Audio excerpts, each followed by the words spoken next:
Viewers अस्सलाम वालेकुम, मैं अली और इस मास्टर में खुशामदीद। आज हम हाजिर हैं एक नई वीडियो के साथ। तो आज की वीडियो बहुत ही इन्फॉर्मेटिव होने वाली है। आज हम बात करने वाले हैं हमारे कॉन्ट्रैक्टर पर कि अक्सर आपने जो है वो सुना होगा कि हमारे जो पैनल्स होते हैं इलेक्ट्रिकल के 3 फेज़ के पैनल्स होते हैं, उनके अंदर जो है वो बहुत ज़्यादा नॉइज़ आ रहा था, यानी कि कॉन्ट्रैक्टर्स का।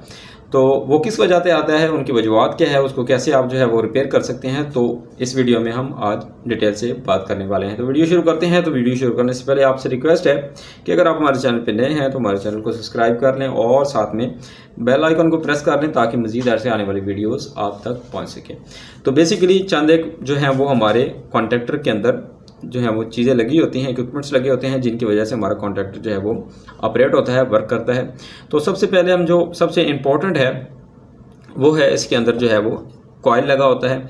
तो ये कॉइल जो है मुख्तलिफ वोल्टेज का होता है। ये 110 का होता है, ये 220 का होता है, ये 440 का होता है और ये 12 वोल्ट्स का भी होता है। तो इसके 2 पॉइंट्स होते हैं जहाँ पे आप इनको सप्लाई देते हैं और ये एनर्जाइज होती है और इसके अंदर एक जो है वो मैग्नेटिक फील्ड पैदा होती है, जो कि इसके अंदर जो है वो एक कोर जो है वो स्टिल लगी होती है, यानी कि एक कोर जो है वो इसके साथ फिक्स्ड होती है, उसको फिक्स्ड कॉइल कहते हैं। और ये हमारे पास है मूवेबल कॉइल।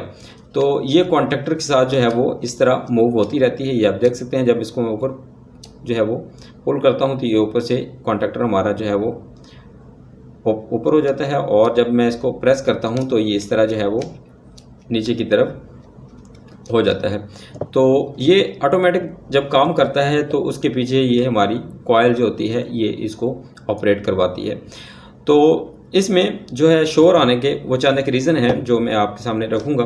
तो सबसे पहला रीज़न है हमारे कॉन्ट्रैक्टर्स के जो हैं वो सप्लाई के पॉइंट्स। तो जब ये इनके अंदर लूजिंग होगी, यानी कि ये पूरी तरह मुकम्मल अच्छी तरह जो है वो टाइट नहीं होंगे, तो लूजिंग की वजह से इनके अंदर जो है हमारा करंट जो है वो मिसिंग होता रहेगा। तो करंट जब मिसिंग होगा तो इसकी जो है वो मैग्नेटिक फील्ड वो प्रॉपर नहीं बनेगी।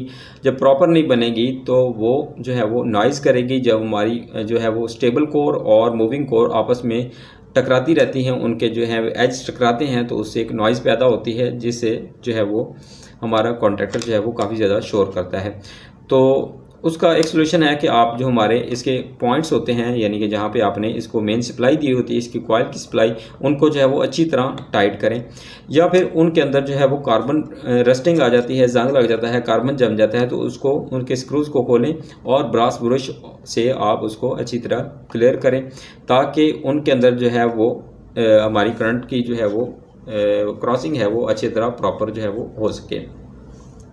उसके बाद जो है वो दूसरा रीज़न आता है हमारा, तीसरा रीज़न वो है कि ये आपकी जो कॉइल है इसके ऊपर जो है वो इंसुलेशन होती है। जब ये इंसुलेशन किसी वजह से डैमेज हो जाती है, जल जाती है या किसी कंपोनेंट के लगने से इसके अंदर जो है वो किसी किस्म का डैमेज आ जाता है, तो वहाँ से हमारा जो है वो प्रॉपर जो है मैग्नेटिक फील्ड नहीं बन सकती।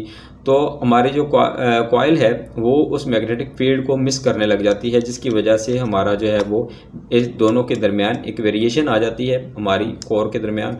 तो हमारी कोर जो है वो आपस में टकराती रहती है और वाइब्रेट होती रहती है, जिसकी वजह से नॉइज़ जो है वो पैदा होता है। तो इसका चौथा रीज़न की बात कर ले तो चौथा रीज़न है ये, आप देख सकते हैं कि ये हमारे कोर के जो एज हैं, ये वाला और ये वाला, ये इस तरह जब आपस में जो है वो टकराते हैं तो इससे भी एक नॉइज़ जो है वो जनरेट होती है, जिसको हम जो है वो सेंस कर सकते हैं। काफ़ी ज़्यादा शोर होता है। तो ये आप देख सकते हैं ये एज जो है वो आपस में जो है वो रस्ट की वजह से प्रॉपर जो है वो टकरा नहीं पाते, जिसकी वजह से ये शोर करने लग जाता है।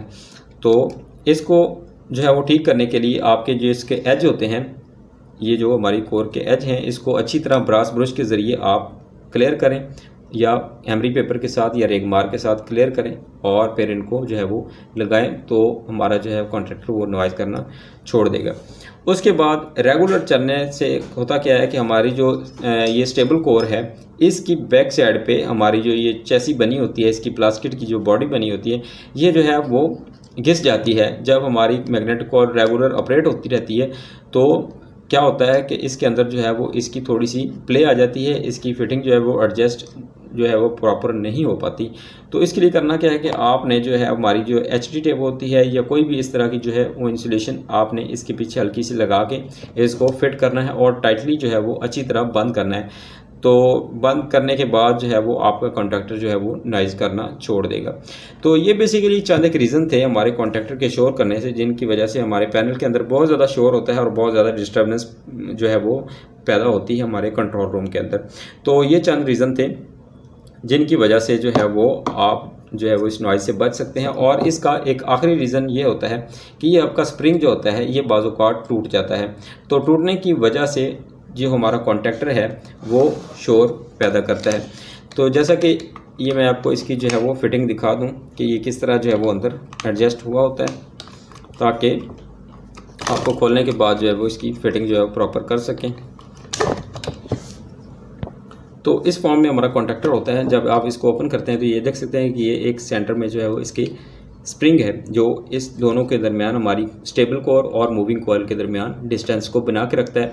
और जब इसके अंदर ये हमारी कॉइल जो है इसके अंदर जो मैग्नेटिक फील्ड पैदा होती है तो वो इस मूविंग प्लंजर को अपनी तरफ खींचती है, यानी कि ये स्प्रिंग उसको जो है वो इसकी फील्ड को बरकरार रखता है और ये हमारा जो हिस्सा है ये इस तरह जो है वो मूव करता है और ये कॉइल जो है वो इसको अपनी तरफ खींचती है। तो बेसिकली ये इस तरह जो है हमारे कॉन्टैक्टर जो है वो वर्क करते हैं। तो उम्मीद करता हूँ कि आपको ये वीडियो पसंद आई होगी। मेरे चैनल को सब्सक्राइब जरूर कर लीजिएगा और साथ में बेल आइकन को प्रेस कर लें ताकि मज़ीद ऐसे आने वाली वीडियोस आप तक पहुँच सके। दुआ में याद रखिएगा। अल्लाह हाफ़िज़।